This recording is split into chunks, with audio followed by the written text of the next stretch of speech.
দেখো চ্যানেলে অনেক দিন পরে ভিডিও আসলো। তো একটু মাঝে আমার গ্যাপ পড়ে গেছিলো। তো এবার থেকে কিন্তু নিয়মিত চ্যানেলে কিন্তু ভিডিও আসবে। তো যারা তোমরা চ্যানেলে প্রথমবার ভিডিও দেখছো তারা অবশ্যই চ্যানেলটিকে সাবস্ক্রাইব করে দিও। আর ভিডিও ভালো লাগলে অবশ্যই একটা লাইক করো। দেখো, এসবিআই ক্লার্কের প্রিলিমিনারি এক্সামিনেশন তোমরা যারা যারা দিলে তারা কিন্তু অধীর আগ্রহে প্রিলিমিনারি রেজাল্ট কবে আসবে সেটার কিন্তু অপেক্ষা করে যাচ্ছে। এবং এই যে অপেক্ষা করাটা, এটা স্বাভাবিক একটা ব্যাপার। একটা এক্সাম দিলে তার রেজাল্ট কী আসবে বা পরবর্তী যে স্টেপ রয়েছে, মানে মেন্সের যে এক্সাম রয়েছে সেখানে তোমরা কোয়ালিফাই করবে কি না সেটার জন্য একটা মানে একটা চিন্তাভাবনা চলতেই থাকে। তো আমি সেই রেজাল্ট ডেটের কথাই কিন্তু আজকে এই ভিডিওতে বলবো।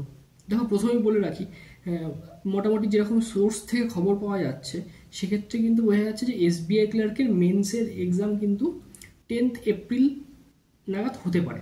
ঠিক আছে, এই কিন্তু একটা এক্সপেক্টেড ডেট কিন্তু আমরা পেয়েছি।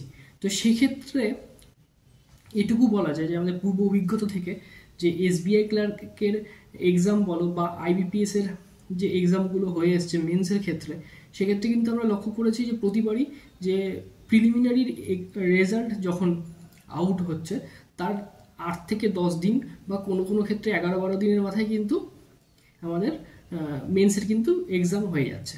তো সেক্ষেত্রে আমি বলবো এসবিআই ক্লার্কের ক্ষেত্রে, এসবিআই ক্লার্কের মেন্সের ক্ষেত্রে এক্সামের ডেট যেহেতু 10th এপ্রিল, তাহলে তার 10-11 দিন আগে, অর্থাৎ হিসেব মতো বলা যায় এই মার্চের জাস্ট শেষের দিকটাতে অথবা এপ্রিলের ফার্স্ট উইকের মধ্যে কিন্তু রেজাল্টটা আউট হওয়ার কিন্তু একটা মানে বিশাল রকমের চান্সেস রয়েছে। তো সেটাকে যদি তোমরা টার্গেট করে এগিয়ে যাও তাহলে আমি বলবো মার্চের শেষ উইক অথবা এপ্রিলের ফার্স্ট উইক রেজাল্ট আসতে চলেছে। ঠিক আছে, তো সেটাকে টার্গেট রেখে তোমরা কিন্তু মেন্সের জন্য প্রিপারেশন নিয়ে নাও। এর আগের এক্সামগুলোতে যে ভুলটা তোমরা করে এসছো সেটা কিন্তু এইবারে কিন্তু করা যাবে না। সেটা হচ্ছে, আমরা অনেকের ক্ষেত্রে আমি দেখেছি যে প্রিলিমিনারির রেজাল্টের জন্য ওয়েট করতে করতে থাকার ফলে কিন্তু মেন্সের প্রিপারেশনটা ঠিকঠাকভাবে নিতে পারেনি। একটা লেট ব্যাপার কিন্তু চলে এসেছিলো, অনেকটা লেট করে ফেলেছিলে, সেক্ষেত্রে কিন্তু মেন্সের প্রিপারেশনটা ঠিকমতো হয়নি। তাই জন্য এক্ষেত্রে আমি বলবো এখন থেকে মেন্সের জন্য কিন্তু 100% প্রিপারেশান নেওয়া শুরু করো।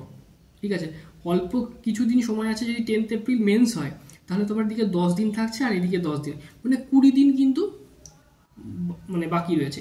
এই 20 দিন সাফিসিয়েন্ট নয়, তবুও আমি বলবো এখন থেকে প্রিপারেশান নেওয়াটা শুরু করো। কালকে এই চ্যানেলেই কিন্তু এসবিআই ক্লার্কের মেন্সের জন্য কীভাবে প্রিপারেশান নেবে, কীভাবে কী পড়বে সেটা রিলেটেড কিন্তু একটা ডিটেল ভিডিও আমি আপলোড করবো। তোমরা অবশ্যই চ্যানেলের সাথে যুক্ত থাকো আর তোমরা কিন্তু মেন্সের জন্য প্রিপারেশান নেওয়া শুরু করো।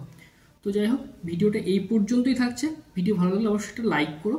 আর তোমরা কমেন্টের মাধ্যমে অবশ্যই জানাবে তোমরা কোন স্টেট থেকে এসবিআই ক্লার্কের ফর্ম ফিল আপ করেছো, মানে কোন স্টেট থেকে তোমরা অ্যাপিয়ার করলে এক্সামটা, এবং তোমাদের প্রিলিমিনারিতে তোমাদের অ্যাটেম্প্ট কত ছিল এবং অ্যাকিউরেসি কীরকম ছিল সেটা কিন্তু অবশ্যই কমেন্টের মাধ্যমে জানাবে। তো দেখা হচ্ছে নেক্সট ভিডিওতে।